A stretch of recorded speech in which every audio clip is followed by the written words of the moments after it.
The luxury resort pool shimmered under the afternoon sun as 12-year-old Marcus adjusted his prosthetic leg and took his first tentative step toward the water. What should have been a moment of triumph became a nightmare when Karen Whitfield's voice cut through the peaceful afternoon like a blade. "Get that thing out of here before you contaminate the water!" But Karen had no idea she was screaming at the son of the resort's new owner, and her cruel words were about to cost her everything she held dear. In 20 minutes, her perfect world would crumble, and justice would be served in the most unexpected way. The Mediterranean sun cast dancing reflections across the infinity pool at the exclusive Seaview Resort as Marcus Chen carefully positioned himself at the pool's edge. His new prosthetic leg gleamed silver against his pale skin, still tender from the surgery 3 months ago. The 12-year-old had been looking forward to this moment for weeks, his first swim since the accident that claimed his leg, but not his spirit. "You can do this, buddy," whispered David Chen, his father, crouching beside him with encouraging eyes. "Take your time." Marcus nodded, his small hands gripping the pool's smooth limestone edge. The water looked inviting, crystal, clear and perfectly heated. Other guests lounged nearby on plush cabanas, some reading, others dozing under striped umbrellas. The afternoon air hummed with quiet luxury and contentment. As Marcus began to lower himself into the shallow end, a sharp voice shattered the tranquil atmosphere. "Excuse me, what do you think you're doing?" A woman in her mid-40s strode toward them, her designer sarong billowing behind her like a war banner. Karen Whitfield was the picture of entitled affluence.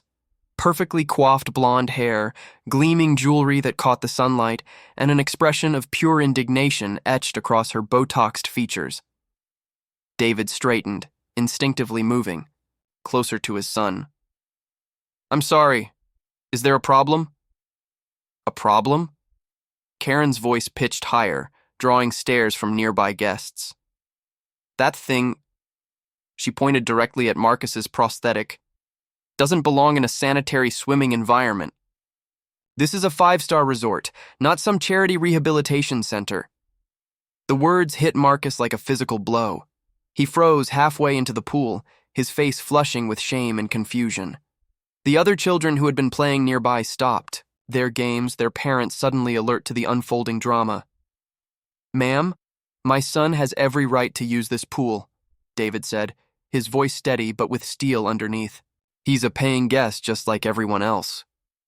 Karen laughed, a harsh sound that made several nearby guests wince. "Paying guest? Please. Do you have any idea what it costs to maintain the pristine conditions here? That mechanical contraption could leak oils, metals, who knows what contaminants into the water system." "It's called a prosthetic leg," Marcus said quietly, finding his voice. "And it's clean." "Don't you dare talk back to me, young man," Karen snapped, her manicured finger wagging at him. "Children like you should know their place. This pool is for normal families who can afford to be here." The poolside had gone completely silent now. Every conversation had stopped. Every guest was watching. Some looked horrified, others uncomfortable, but no one intervened. It was the kind of moment that would replay in everyone's minds for years to come. David's jaw clenched, but he kept his voice controlled. "My son is perfectly normal. He's also braver than most adults I know, including you." "Brave?" Karen's voice dripped with sarcasm. "Oh, please. Don't try to guilt-trip me with your sob story. I've worked too hard to earn my place at resorts like this to have it ruined by people who don't belong. The management will hear about this, I promise you." She pulled out her phone with theatrical flair, scrolling through her contacts. "I happen to be very close friends with the owner, Robert Ashworth. One call from me, and you'll be packing your bags within the hour." Marcus looked up at his father with frightened eyes. They had been planning this vacation for months, saving every penny after the medical bills from his accident. It was supposed to be their fresh start, their chance to make new memories. "Go ahead and call him," David said quietly, though his hands were trembling slightly. "I'd be very interested to hear what Mr. Ashworth has to say." Karen's smile was triumphant as she dialed. Robert, darling, it's Karen Whitfield. Yes, I'm at Seaview, and we have a situation. She turned slightly, away but made sure her voice carried. There's a disabled child in the pool, and frankly, it's making the other guests uncomfortable. His father is being extremely belligerent about removing him. Marcus's shoulders sagged, and he started to pull himself out of the pool. The defeat in his young eyes was heartbreaking. No, son, David said firmly, placing a gentle hand on Marcus's shoulder. Stay right where you are, we're not going anywhere. Karen ended her call with a satisfied smirk. Robert is sending security to escort you off the property immediately. I hope you enjoyed your little swim because it's going to be your last one here. Is that so? A new voice joined the conversation. Everyone turned to see a tall, silver-haired man in an immaculate white polo shirt approaching. His expression was unreadable, but there was something authoritative in his bearing that made the entire poolside area seem to hold its breath. Robert! Karen's voice immediately shifted to syrupy sweetness. Thank goodness you're here. This man has been absolutely impossible to deal with. The man, Robert Ashworth, surveyed the scene with calculating eyes. His gaze lingered on Marcus, still frozen half in and half out of the pool, then moved to Karen's expectant face, and finally settled on David. Mrs. Whitfield, Robert said slowly, his voice carrying the weight of decision. I need to ask you something very important. Of course, darling. Anything. Do you happen to know who you've been screaming at for the past 10 minutes? Karen blinked, momentarily confused. What do you mean? It doesn't matter who he is. The point is... It matters very much, Robert interrupted, his tone growing colder. Because you've been berating my business partner. Mr. Chen, I believe we haven't been formally introduced. I'm Robert Ashworth. The color drained from Karen's face as Robert extended his hand to David. And you must be Marcus, Robert continued, crouching down to the boy's level. Your father has told me so much about you. How's the new leg working out? Marcus managed a small smile. It's okay. Still getting used to it. Well, take all the time you need. This pool, actually this entire resort, belongs to you as much as anyone else. More than most, actually. Karen's mouth opened and closed like a fish gasping for air. Business partner? But I don't understand. Mr. Chen recently acquired a 60% stake in Seaview Resort, Robert explained, his voice carrying to every shocked face around the pool. He's not just a guest, Mrs. Whitfield. He's my new co-owner. The revelation hit the poolside like a thunderclap. Guests who had been watching in uncomfortable silence suddenly looked at Karen with undisguised horror. Her face had gone from pale to bright red as the implications sank in. I didn't know, she stammered. I thought you should have said something. Said something? David's voice was incredulous. You mean I should have justified my son's right to exist before you decided to humiliate him in public? Robert stood up, his expression hardening. Mrs. Whitfield, in 30 years of hospitality management, I have never witnessed such a display of cruelty toward a child, toward any guest for that matter. But Robert, surely you understand? What I understand, Robert cut her off, is that you've just violated every principle this resort stands for. And more importantly, you've hurt a brave young boy who's been through more in his 12 years than most adults face in a lifetime. The silence stretched taut as Robert walked to a poolside phone. His next words would change everything. Security to the main pool, please. We have a guest who needs to be removed from the property. Karen's perfectly composed facade finally cracked completely. Removed? But I'm a platinum member. I've been coming here for 8 years. You can't possibly... Your membership has just been permanently revoked, Robert said without hesitation. You have 30 minutes to pack your belongings and vacate the premises. Security will escort you to ensure there are no further incidents. As Karen's world collapsed around her, Marcus finally lowered himself fully into the warm pool water. For the first time in months, he smiled, a real, genuine smile that lit up his entire face. The afternoon sun still danced on the water, but everything else had changed forever. Two security guards in crisp uniforms appeared within minutes, their professional demeanor a stark contrast to the chaos Karen had created. She stood frozen in disbelief, her designer handbag clutched against her chest like a shield, watching her carefully constructed world crumble in real time. "This is insane," she whispered. Then her voice rose to a shriek. "Robert, you're making a huge mistake. Do you have any idea who I am? Who my husband is?" Robert's expression remained stone cold. "Richard Whitfield, senior partner at Morrison & Associates law firm. Yes, I'm well aware. I'm also aware that your husband has been trying to secure our resort as a venue for his firm's annual retreat for the past 3 years. The blood drained from Karen's face as the implication hit her. "You wouldn't dare?" "The contract was supposed to be signed next week," Robert continued, his voice carrying across the now completely silent poolside. $50,000 for a 3-day corporate event was supposed to be. Marcus had been quietly swimming in the shallow end, but he paused near the edge, listening intently. Other guests had abandoned any pretense of privacy, openly staring. At the unfolding drama, several had their phones out, recording. "You can't punish Richard for something I did," Karen pleaded, her voice cracking.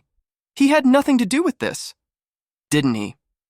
David spoke up from his poolside chair, his voice calm but cutting.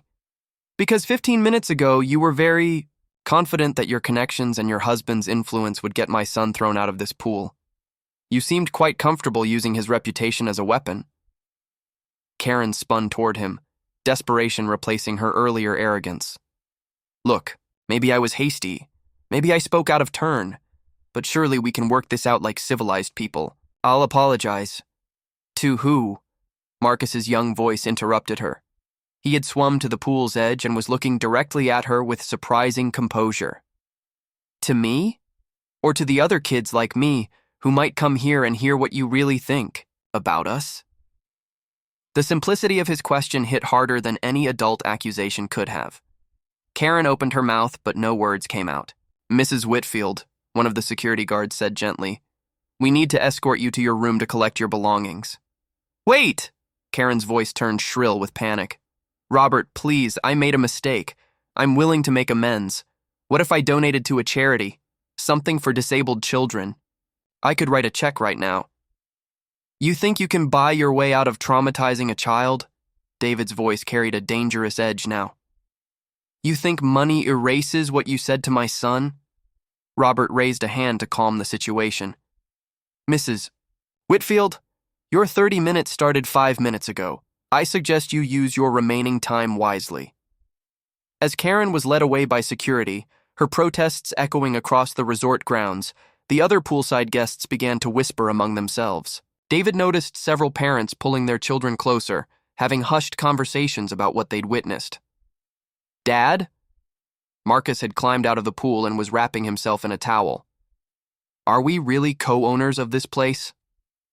David smiled, sitting on the edge of Marcus's lounge chair. "We are, buddy. I was going to surprise you tonight at dinner, but circumstances changed that plan.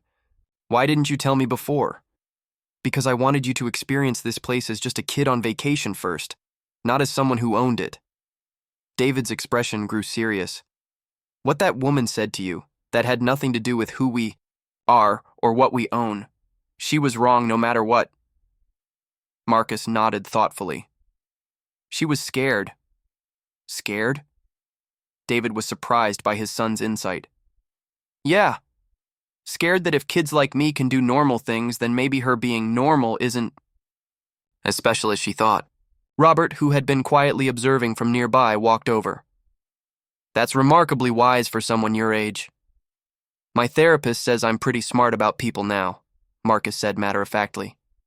"She says going through hard stuff can make you see things differently." "Your therapist is right." Robert sat down across from them. "Marcus, I owe you an apology. Not for what happened. That wasn't my fault or yours, but for not being here sooner to stop it." "It's okay. You stopped it when it mattered." "I did, but I want you to know something. Robert leaned forward. Your father didn't just invest in this resort as a business decision. He told me he wanted to create a place where families like yours could vacation without worry, without judgment, where kids recovering from injuries or dealing with disabilities could just be kids. Marcus looked at his father with new understanding. Is that true? David nodded. After your accident, when we were stuck in those hospital waiting rooms for weeks, I kept thinking about all the places that made you feel different instead of welcome. I wanted to change that. So we're going to make this place better? We're going to try. Their conversation was interrupted by commotion near the resort's main entrance. Through the landscaped grounds, they could see Karen arguing loudly with the security team as they loaded her luggage into a taxi. Her voice carried across the property, alternating between threats and pleas. She's calling someone, Robert observed, pulling out his own phone. Probably her husband. As if on cue, Robert's phone rang. He glanced at the caller ID and showed it to David. Richard Whitfield. Answer it, David said. Put it on speaker. Robert accepted the call. Hello, Richard. Robert, what the hell is going on?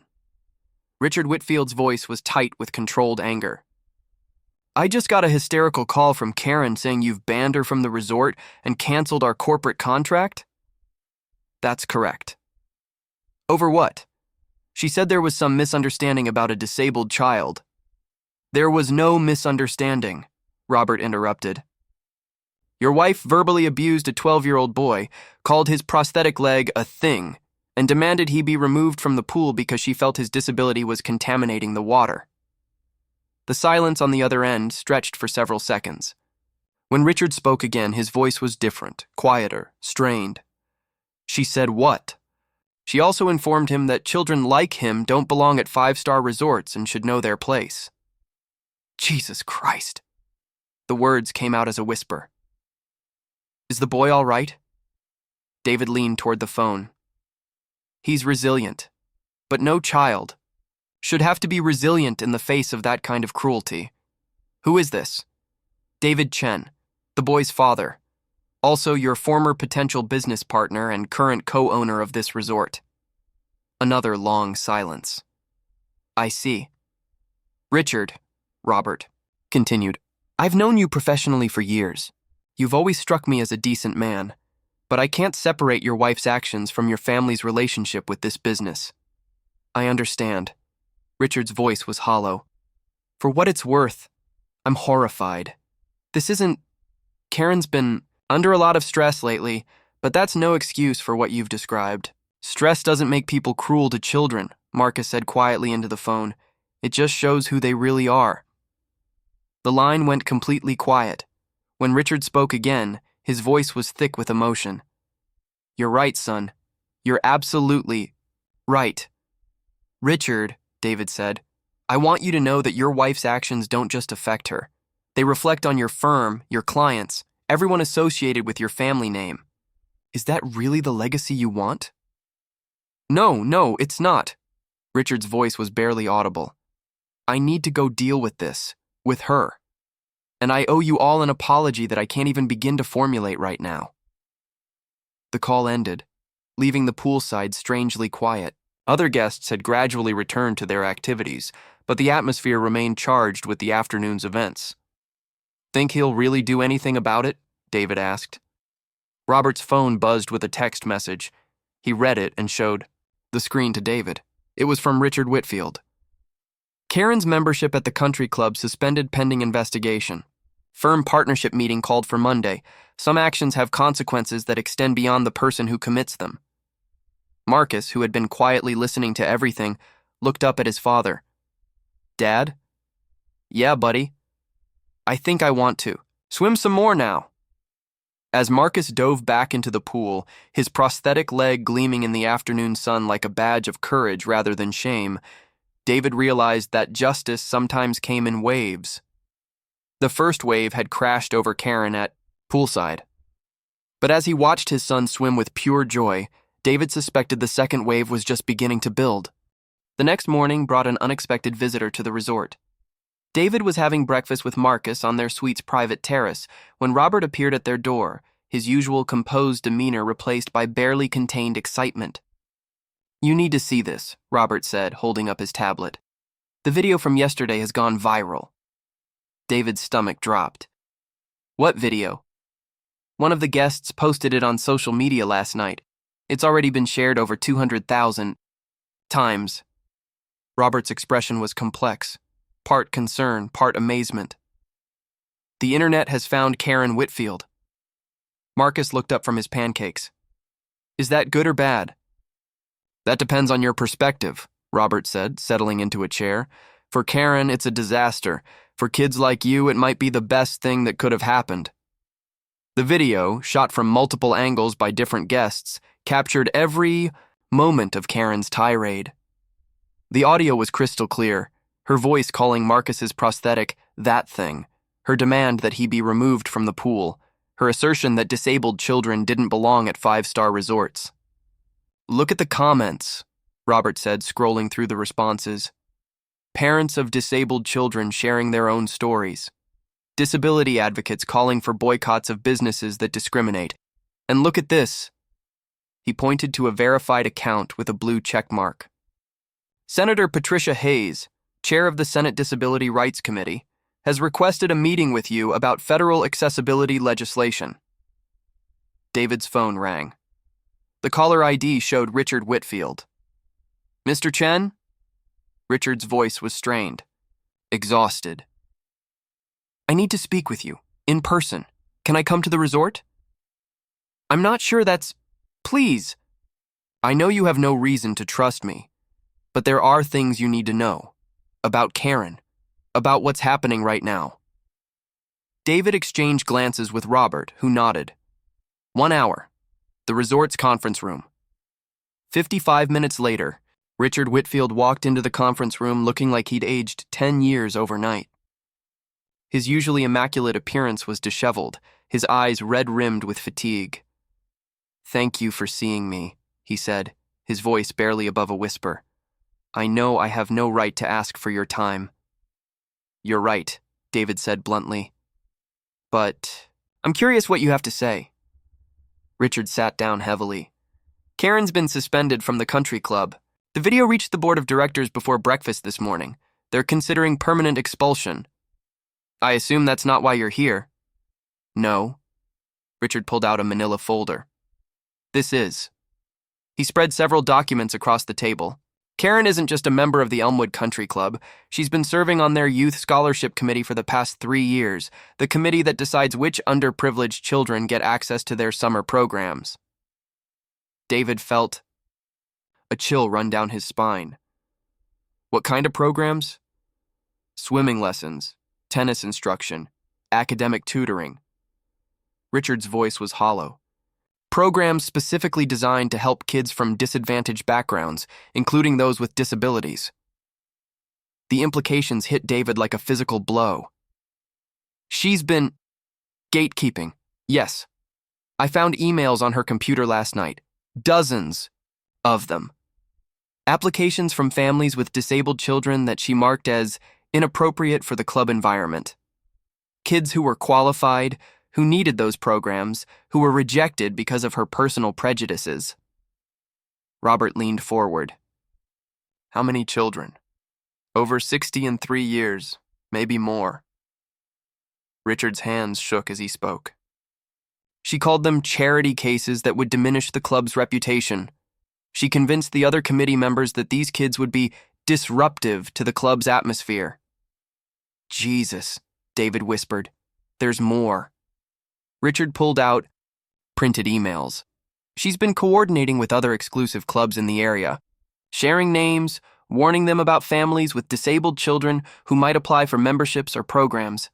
She created a blacklist." The room fell silent except for the sound of Richard's labored breathing. "Why are you telling us this?" David asked. "Because I've been a coward." Richard's voice cracked. "I knew Karen could be difficult, judgmental, but I thought it was just social snobbery. I never imagined she was actively hurting children. I enabled this by not paying attention, by not asking questions." Marcus, who had been quietly listening from the corner where he was reading, suddenly spoke up. How many kids didn't get to swim because of her? Richard looked directly at the boy, his eyes filled with tears. Too many, and I'm sorry. I'm so deeply sorry. Sorry doesn't teach them to swim, Marcus said simply. The brutal honesty of the statement hit Richard like a slap. He covered his face with his hands. What do you want from us? David asked, his voice carefully controlled. Nothing. I don't deserve anything from you. Richard lifted his head. But I want to do something. I've spoken with the club's board. We're going to contact every family that was rejected because of Karen's discrimination. We're offering full scholarships for their children, retroactive to when they were initially denied.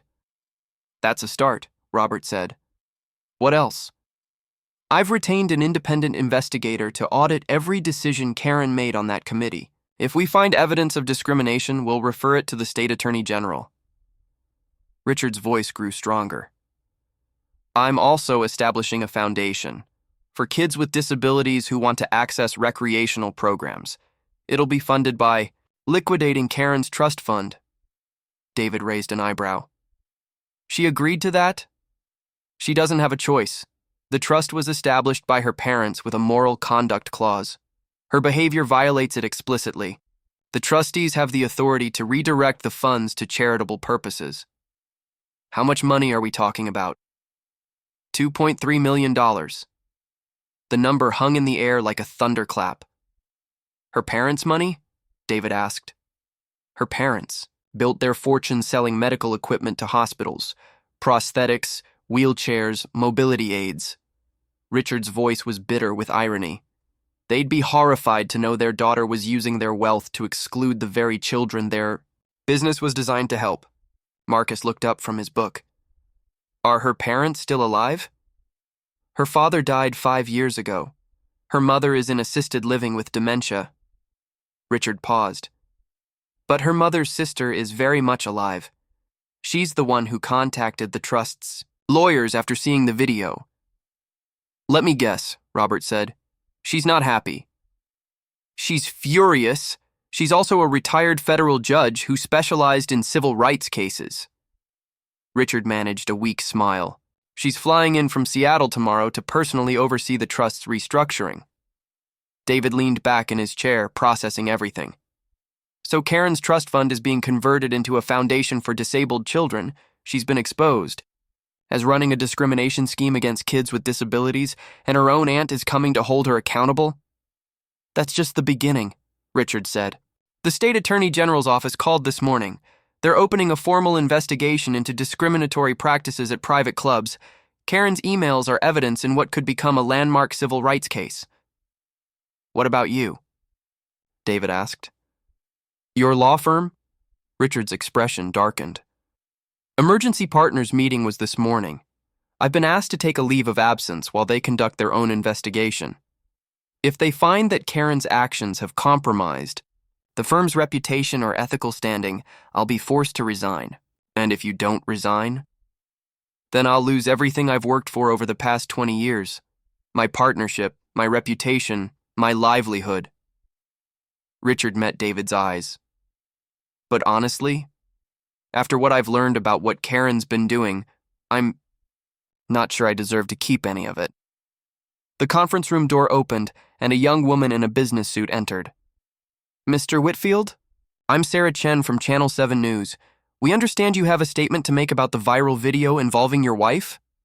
Richard looked at David, who nodded slowly. Yes, Richard said, standing up. I do have a statement. But first, I'd like you to meet someone. He gestured toward Marcus, who was watching the proceedings with solemn attention.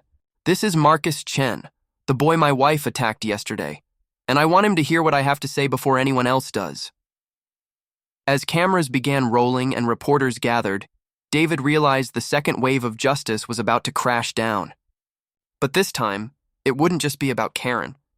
It would be about every child who had been denied a chance because someone decided they weren't normal enough to deserve one. The impromptu press conference drew more media attention than anyone had anticipated. Within an hour, news vans lined the resort's elegant circular driveway, their satellite dishes creating a stark contrast against the Mediterranean architecture. Richard Whitfield stood at a podium that had been hastily set up on the resort's main terrace, facing a crowd of reporters, cameras, and curious onlookers. Marcus sat in the front row between his father and Robert, his prosthetic leg visible beneath his shorts. He had insisted on being present, despite David's concerns about the media attention. "I want people to see me," Marcus had said simply. "Not just hear about me." Richard cleared his throat, his hands trembling slightly as he gripped the podium. "Ladies and gentlemen, thank you for coming. Yesterday, my wife Karen Whitfield verbally attacked a 12-year-old boy at this resort. That attack was captured on video and has rightfully outraged people across the country." A reporter immediately shouted a question, but Richard held up his hand. "I'm not here to defend my wife's actions. They were indefensible, but I am here to reveal something far worse than what you saw in that video." The crowd fell silent, sensing the gravity of what was coming. "For the past 3 years, my wife has been systematically discriminating against children with disabilities, preventing them from accessing recreational programs, educational opportunities, and social activities at exclusive clubs throughout the metropolitan area." Richard's voice grew stronger as he continued. "She created blacklists. She coordinated with other institutions to deny children access to swimming lessons, tennis instruction, and academic tutoring programs. She convinced boards and committees that children with disabilities would be disruptive to their environments." A reporter from the Washington Post leaned forward. "How many children are we talking about, Mr. Whitfield?" "At least 60 that we've identified so far, but the investigation is ongoing." Richard's voice cracked. 60 children who were denied opportunities that could have changed their lives, simply because my wife decided they weren't worthy of them. Sarah Chen from Channel 7 stepped forward. "Mr. Whitfield, were you aware of your wife's actions?" "I was not aware of the extent of her discrimination, but I was willfully blind to signs that should have alerted me to her prejudices." Richard's admission was painful to watch. "I chose not to ask questions when she made dismissive comments about those people or charity cases. I enabled her by my silence and my indifference." From the audience, a woman's voice called out, "My daughter, Emma, was rejected from the Elmwood Club's swimming program 3 years ago. They said she wasn't a good fit for their environment. Emma has cerebral palsy." Richard's composure finally broke. "Mrs. Rodriguez, I know about Emma's application. I've seen the emails. Your daughter was rejected because my wife told the committee that children with mobility issues would create liability concerns and make other families uncomfortable." "Emma is an honor student," Mrs. Rodriguez continued, her voice shaking with emotion. "She wanted to swim so badly. We couldn't afford private lessons, so she never learned." Marcus suddenly stood up. "I could teach her." The crowd turned to look at the 12-year-old boy who had spoken with such quiet confidence. "I'm still learning too," Marcus continued, addressing Mrs. Rodriguez directly. "But I know what it's like to want something and have people tell you that you can't have it because of how you look. Maybe we could learn together." David felt tears well up in his eyes as he watched his son offer hope to a stranger. "That's exactly what we're going to do," Richard said, his voice thick with emotion. "The foundation I'm establishing will provide free swimming lessons, sports instruction, and academic support to any child who was denied these opportunities because of discrimination." Another reporter shouted a question. "What about your wife? Where is she now?" "Karen is currently meeting with federal investigators from the Department of Justice Civil Rights Division. The discriminatory practices she orchestrated may constitute violations of the Americans with Disabilities Act." The crowd erupted in surprised murmurs. Federal investigators meant this was now a criminal matter, not just a civil one. Furthermore, Richard continued, Karen's aunt, retired federal judge Helen Morrison, has arrived to personally oversee the restructuring of Karen's trust fund. Judge Morrison built her career prosecuting civil rights violations. She's not here to protect her niece, she's here to ensure justice is served. A distinguished woman in her 70s stepped forward from the back of the crowd.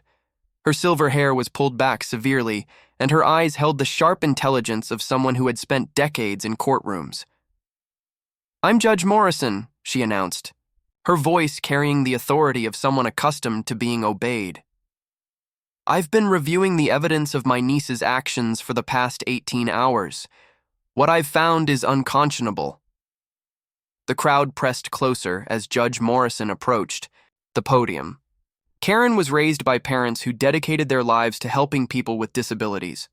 They built their fortune manufacturing prosthetics and mobility aids, and they instilled in their children the belief that everyone deserves dignity and opportunity. She paused, her voice hardening. Karen perverted that legacy. She used money earned by helping disabled individuals to exclude disabled children from opportunities. She turned her parents' life work into a weapon of discrimination.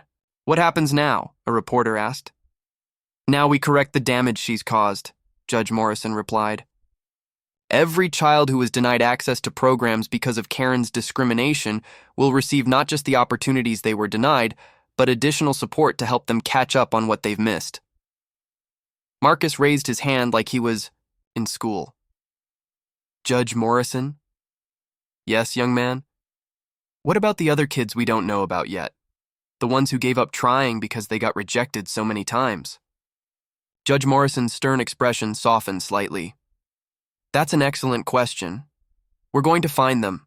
We're establishing a hotline for families who believe their children were discriminated against. We're also auditing every decision made by committees Karen served on." David stood up, placing a protective hand on Marcus's shoulder.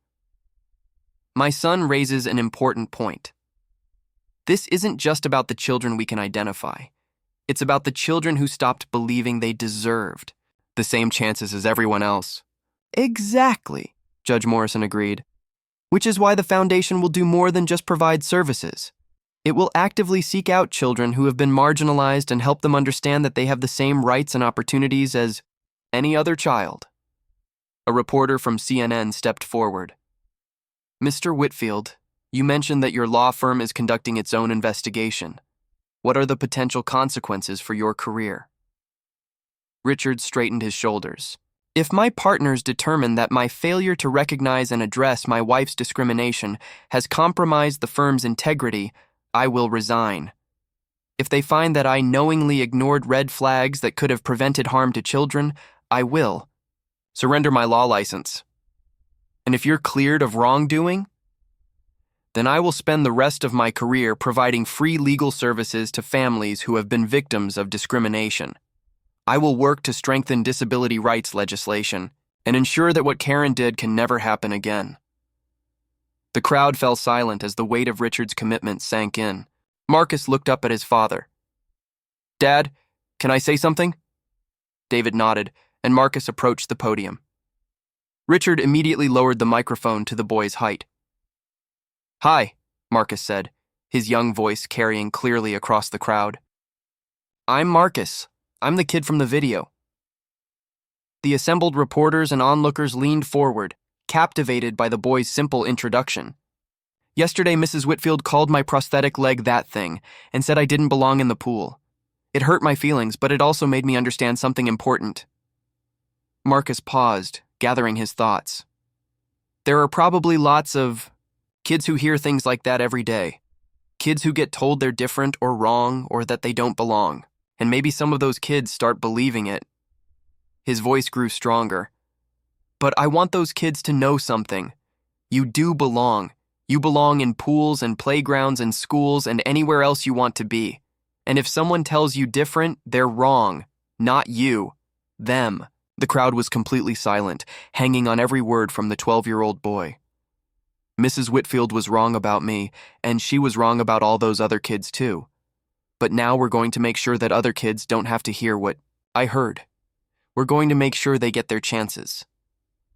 Marcus stepped back from the microphone, and the crowd erupted in applause that lasted for several minutes. As the cameras captured the moment, David realized that his son had just delivered the most powerful speech of the entire press conference. Not with legal arguments or political rhetoric, but with the simple truth that every child deserves to belong. The third wave of justice was building, and it would be led by the very children who had been its victims. 3 weeks later, the Seaview Resort's main conference room had been transformed into an unexpected nerve center. What had started as Marcus's simple offer to teach Emma Rodriguez to swim had exploded into something far larger than anyone could have anticipated. "We've got 47 kids signed up for swimming lessons," announced 16-year-old Sofia Martinez, consulting her tablet with the efficiency of a seasoned project manager. Sofia had cerebral palsy and was homeschooled, but her organizational skills had made her the unofficial coordinator of what the media was now calling Marcus's movement. 63 for tennis instruction, added 12-year-old James Park, who was deaf and communicated through his interpreter, and the waiting list is growing every day. David watched from the corner as the children took over the meeting. Adults were present, himself, Robert, Judge Morrison, and several foundation staff, but the kids had made it clear that this was their operation. Marcus stood at the front of the room, no longer the frightened boy from 3 weeks ago. "Emma's been practicing every day. She can swim the width of the pool now. Without floaties," Emma Rodriguez added proudly, her leg braces glinting under the conference room lights. "And I'm teaching my little brother what Marcus taught me." The ripple effect had been extraordinary. Children who had been denied access to programs were not just receiving the opportunities they'd been refused, they were becoming teachers and advocates themselves. The foundation Judge Morrison had established was struggling to keep up with the demand. "The Department of Justice called this morning," Judge Morrison announced, entering the room with a stack of legal documents. "Karen's case is being expedited. They've found evidence of discrimination at 12 different clubs and organizations." "What about the other committees she was on?" Sophia asked. "The audit found systematic bias in every decision she influenced. Youth scholarships, summer camp placements, even academic tutoring programs." Judge Morrison's voice was grim. "We've identified over 200 children who were affected." A soft knock interrupted the meeting. Richard Whitfield entered, looking uncertain. The children's reaction was mixed. Some ignored him, others watched him warily. His relationship with the group remained complicated. "I have news about the law firm investigation," he said quietly. David gestured for him to continue. "The partners voted. I'm being asked to resign." Richard's voice was steady, but his hands trembled slightly. "They found that while I didn't actively participate in Karen's discrimination, my willful ignorance enabled it to continue." "What will you do now?" Marcus asked, his tone neither hostile nor sympathetic. "I'm opening a civil rights practice. Pro bono work exclusively. Judge Morrison has agreed to mentor me." Richard met the boy's eyes. "I know I can't undo the harm my wife caused, but I want to spend whatever career I have left preventing it from happening again." "Actions matter more than words," said 10-year-old Aisha, who used a wheelchair and had been rejected from 3 different summer programs. "What actions are you taking?" Richard pulled out a folder. "I've filed discrimination lawsuits against every organization where Karen held influence, not for money, for policy changes. And I'm working with Senator Hayes on federal legislation to strengthen accessibility requirements for private clubs." "The Marcus Act," Sophia said, grinning at Marcus, who blushed furiously. "They're not naming it after me," Marcus protested. "I didn't even do anything that special." "You did everything special," Emma said firmly. "You showed us that we could fight back." The conference room door opened again, and Sarah Chen from Channel 7 entered with a camera crew. "Sorry to interrupt," she said, "but we wanted to follow up on our original story. The response has been incredible." "How incredible?" Judge Morrison asked. "The foundation has received over $3 million in donations. Families are driving hundreds of miles to bring their children to your programs. And there's something else." Sarah gestured to her cameraman, who began rolling. "We've been contacted by parents from 38 states. They want to replicate what you're doing in their communities. They're calling it the Marcus Protocol, using peer teaching and inclusive programming to help children with disabilities access recreational and educational opportunities." Marcus looked overwhelmed. "I just wanted to learn to swim." "And look what happened," David said, his voice thick with pride. "There's more," Sarah continued. "The White House has reached out. They want to invite Marcus to speak at a disability rights summit next month." The room erupted in excited chatter from the children, but Marcus looked uncertain. "I don't know if I'm ready for something that big," he said quietly. "You don't have to be ready," said a new voice from the doorway. Everyone turned to see a woman in her 30s in a business suit, accompanied by a man using a service dog. "I'm Rebecca Walsh, White House Liaison for Disability Affairs," the woman said. "And this is my colleague, Dr. Michael Torres from the CDC's Disability and Health Promotion Office." Dr. Torres stepped forward. "Marcus, what you've created here isn't just a local program. It's a model for inclusion that could help millions of children nationwide." "But I'm just one kid," Marcus protested. "So is Ruby Bridges," Rebecca Walsh replied. "So is Ryan White. Sometimes one child can change everything." Judge Morrison leaned forward. "What exactly is the White House proposing?" "A national initiative. Based on the Marcus Protocol," Dr. Torres explained. "Federal funding for peer-led inclusive programming in every state, training for instructors, accessibility modifications for facilities, and legal support for families facing discrimination."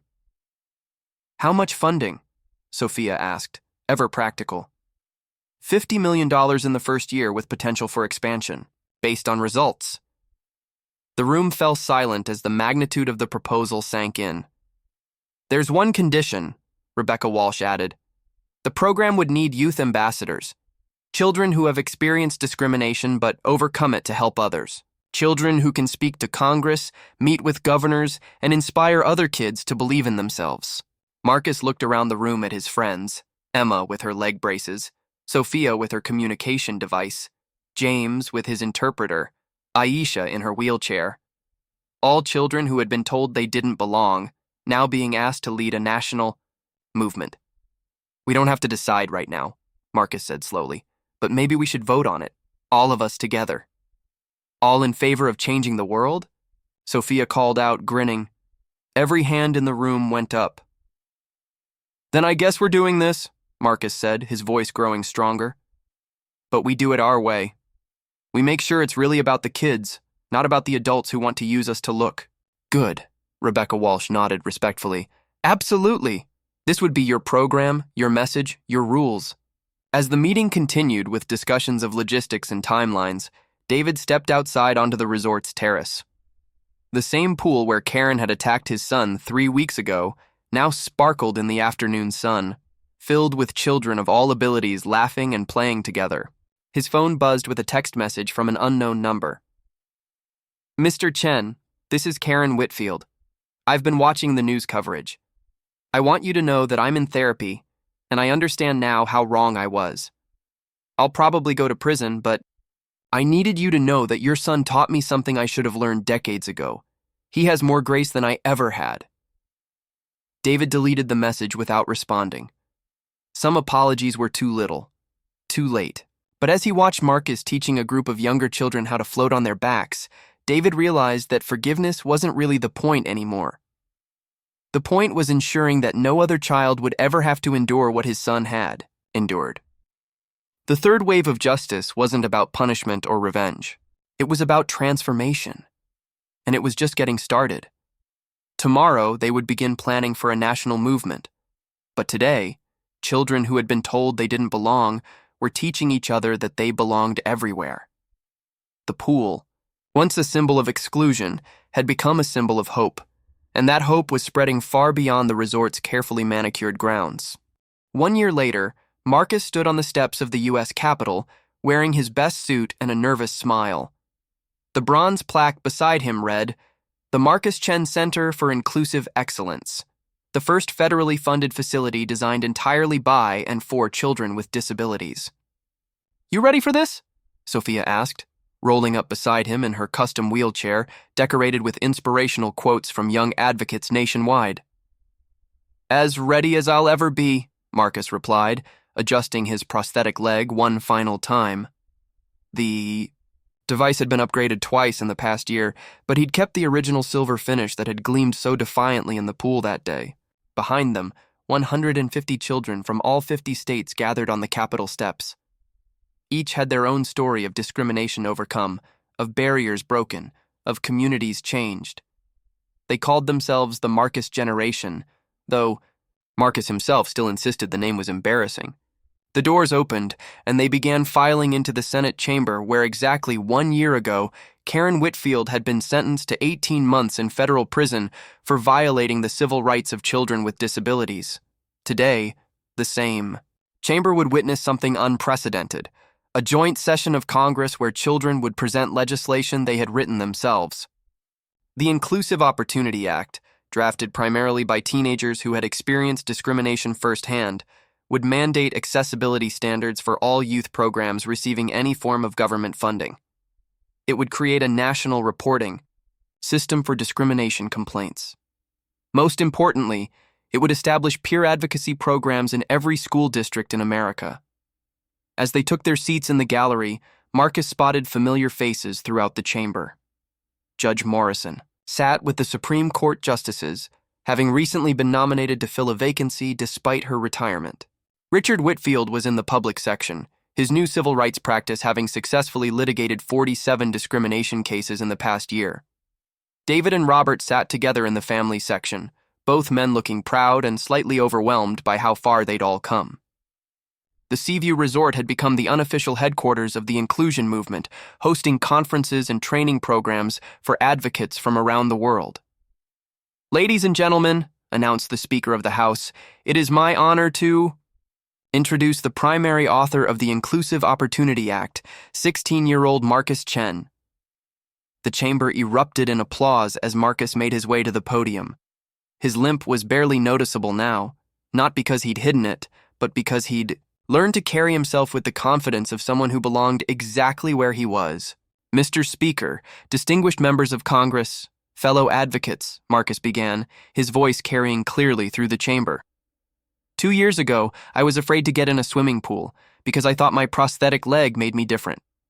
Today, I'm here to talk about a different kind of difference, the difference between exclusion and belonging." He paused, looking out at the sea of faces before him. The Inclusive Opportunity Act isn't just about laws and regulations. It's about recognizing that diversity makes us stronger, not weaker. It's about understanding that when we lift up the children who need the most support, we create opportunities for everyone. In the gallery, Emma Rodriguez sat with her mother, both of them beaming. Emma was now the youngest certified swimming instructor in her state, teaching other children with mobility challenges. Her waiting list stretched 6 months. "We've learned something important this past year," Marcus continued. "Adults often talk about inclusion as if it's a favor they're doing for us. But inclusion isn't charity. It's justice. And it's not just good for children with disabilities. It's good for everyone." He gestured toward his fellow advocates in the gallery. Aisha Williams redesigned playground equipment that's now used in over 200 schools nationwide. James Park developed sign language programs that have helped thousands of hearing children communicate with deaf classmates. Sophia Martinez created accessibility apps that are used by major corporations. The chamber was completely silent. Every representative and senator focused on the teenager at the podium. These weren't special programs for special children. These were innovations that happened when you stop limiting people and start believing in their potential. Marcus's voice grew stronger, more confident. "The Inclusive Opportunity Act will ensure that no child ever has to hear what I heard in that pool. No child will be told they don't belong because of how they look, how they move, or how they learn. But more than that, it will make sure that every child gets the chance to contribute their unique talents to making our communities better." He paused for a sip of water, then delivered his closing statement. 2 years ago, a woman named Karen Whitfield tried to teach me that I didn't belong. She failed. But in failing, she accidentally taught me something much more important, that belonging isn't something other people give you. It's something you claim for yourself and then help others claim too. The chamber exploded in sustained applause as Marcus returned to his seat. Even representatives who had initially opposed. The bill were on their feet clapping. The vote was unanimous in both chambers. The Inclusive Opportunity Act passed 435-0 in the House and 100-0 in the Senate. The first time in decades that Congress had achieved complete bipartisan agreement on a major piece of legislation. As the final votes were tallied, Marcus felt his phone buzz with a message. It was from an unexpected source, the federal prison where Karen Whitfield was serving her sentence. "Marcus," the message read, "I'm watching the vote on prison television. I know I have no right to contact you, but I wanted you to know that your speech today was the most important thing I've ever heard. I've spent the past year in therapy learning about my own prejudices and working with disabled inmates here. When I'm released, I want to dedicate my life to undoing the harm I caused. Not for forgiveness, I don't deserve that, but because it's the right thing to do. You turned my moment of cruelty into a movement of hope. Thank you for teaching me what my parents tried to teach me decades ago." Marcus showed the message to his father, who had joined him in the gallery. "What do you think?" David asked quietly. Marcus considered for a moment. "I think people can change, but I also think it doesn't matter what she does now. What matters is what we do." As they left the Capitol building, Marcus was surrounded by reporters asking about his plans for the future. "What's next for the Marcus generation?" one journalist called out. Marcus smiled, looking back at the Capitol dome gleaming in the afternoon sun. "We're going to keep swimming," he said simply, "and we're going to teach everyone else that the pool is big enough for all of us." 6 months later, on the 2nd anniversary of the pool incident, the Seaview Resort hosted the first National Inclusion Day. Children from around the world gathered to swim, play, and celebrate in the same pool where Karen Whitfield had once tried to exclude a 12-year-old boy with a prosthetic leg. Marcus stood at the pool's edge, watching hundreds of children of all abilities splashing and laughing together. Some used wheelchairs, others had prosthetics, some were deaf or blind, others had autism or Down syndrome. Many had no visible disabilities at all. But they all belonged. A small girl with arm braces approached him shyly. "Are you really Marcus?" she asked. "I'm just Marcus," he replied, kneeling down to her level. "What's your name?" "Lucy. I'm 7. I wanted to say thank you." "For what?" "For making it so kids like me can swim anywhere we want."